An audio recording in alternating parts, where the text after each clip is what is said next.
Assalamualaikum warahmatullahi wabarakatuh. Saya Elo Hanifah. Kali ini saya akan mempresentasikan makalah saya yang berjudul Hubungan Public Relation dengan Media.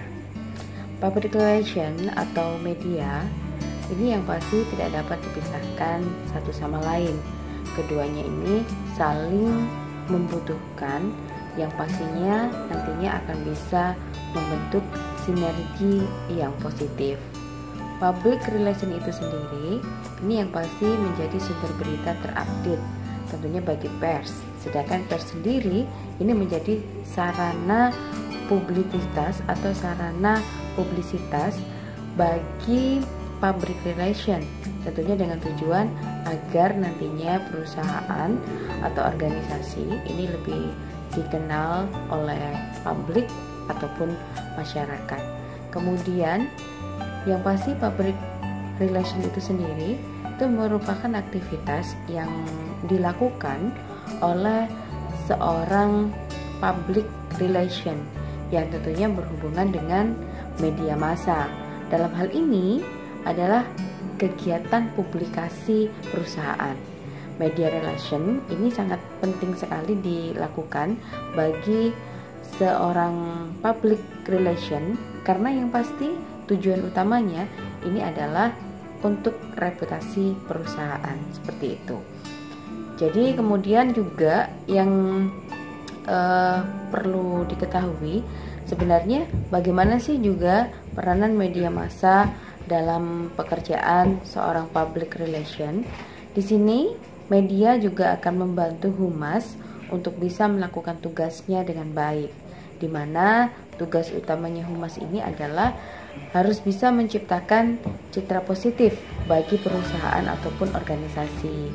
Tentunya dengan adanya media, maka di sini tugas dari humas itu sendiri akan menjadi lebih mudah dan lebih efektif, sebab yang pasti dengan adanya media ini nantinya humas itu sendiri akan lebih dimudahkan begitu dalam setiap pekerjaannya. Dan untuk yang saat ini sedang melihat video saya, jangan lupa nanti subscribe ya. Kemudian sebenarnya apa sih itu public relation media atau media humas?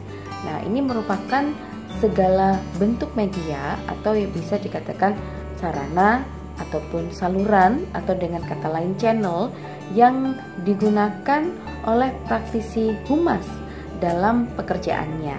Ya pasti dengan tujuan publikasi yang luas seperti itu agar produk atau jasa humas itu sendiri atau jasa humas yang dipasarkan itu akan lebih dikenal oleh masyarakat.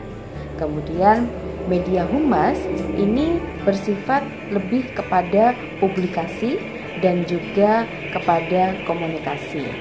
Dan juga prinsip yang harus dilakukan praktisi humas dalam menciptakan hubungan baik dengan pers seperti itu.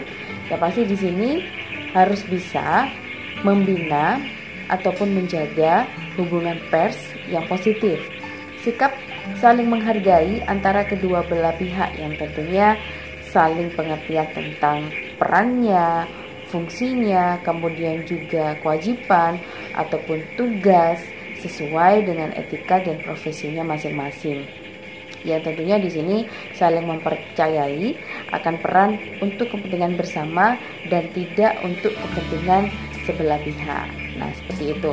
Jadi kemudian juga apa yang dimaksud dengan hubungan dan media massa?